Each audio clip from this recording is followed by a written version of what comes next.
पवित्र पुरुषोत्तम मास में श्री सोमनाथ धाम शाहगंज में चल रहा श्रीमद् भागवत कथा उत्सव गुरुवार को समाप्त हो गया। कथा उत्सव में व्यासपीठ से आचार्य पंडित सुमित शास्त्री जी महाराज ने भक्तजनों को मनोहारी कथा का श्रवण कराया। पवित्र पुरुषोत्तम मास में श्री सोमनाथ धाम में चल रहा श्रीमद् भागवत कथा उत्सव गुरुवार को समाप्त हो गया। कथा उत्सव में व्यासपीठ से आचार्य पंडित सुमित शास्त्री जी महाराज ने भक्तजनों को मनोहारी कथा का श्रवण कराया। पवित्र पुरुषोत्तम मास में श्री सोमनाथ धाम में चल रही श्रीमद् भागवत कथा उत्सव में मौजूद सोमनाथ धाम के धर्मगुरु डॉक्टर योगी जहाजनाथ ने बताया कि पुरुषोत्तम मास में श्रीमद् भागवत कथा सुनने से भक्तजनों को पुण्य प्राप्त होता है। इस निमित्त सोमनाथ धाम में यह कथा उत्सव आयोजित किया गया। श्री सोमनाथ धाम में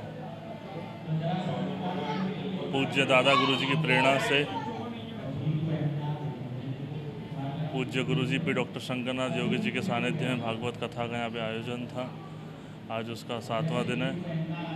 आज राजा पौंडरिक का और कृष्ण जी का प्रसंग है और सुदामा कृष्ण जी का भी प्रसंग है, कथा है।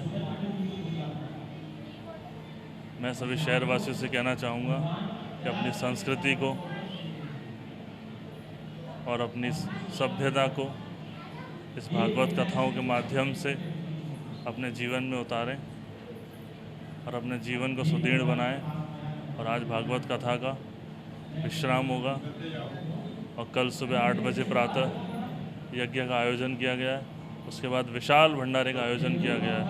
सभी शहरवासियों से ये कहना चाहूँगा कि ज़्यादा से ज़्यादा संख्या में आकर यहाँ प्रसादी ग्रहण करें और अपने जीवन को सुदृढ़ बनाएं और अपनी संस्कृति को और अपनी शक्ति को अपने आने वाले भविष्य में अपने बच्चों के अंदर उतारें, ताकि हमारा भारत देश हिंदू राष्ट्र कहलाए।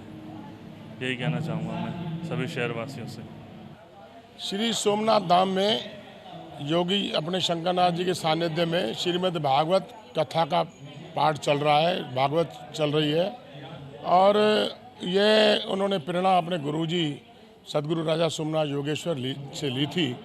सुमित शास्त्री जी के द्वारा 5 जून से कथा का श्रवण कराया जा रहा है। तो आज कथा को विश्राम दिया जाएगा।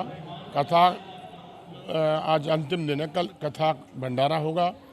तो आज कृष्ण और सुदामा का चरित्र सुनाया जा रहा है। लगातार ये 7 दिन जो कथा चली है, इसमें आपने देखा होगा भक्तों का इतना सैलाब रहा है यहाँ पर। तो कथावाचक अपने मुखारबिंद से जिस प्रकार से कथा करा रहे हैं और श्रोता उसी भाव से सुन भी रहे हैं। और इस कथा के दौरान मीडिया का भी बड़ा सहयोग रहा, श्रोताओं का बड़ा सहयोग रहा और जितने भी दैनिक यजमान रहे उनका भी सहयोग रहा।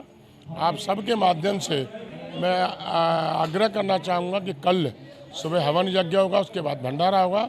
सब लोग आएँ और भोजन प्रसादी जरूर करें, क्योंकि भागवत का प्रसाद बड़ा ही महत्वपूर्ण होता है।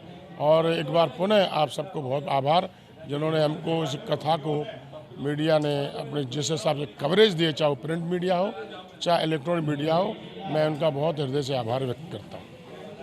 श्रीमद् भागवत कथा उत्सव में अंतिम दिन शहर भर से भक्तजनों की भारी भीड़ उमड़ पड़ी। सी न्यूज़ के लिए अजय बहादुर की रिपोर्ट।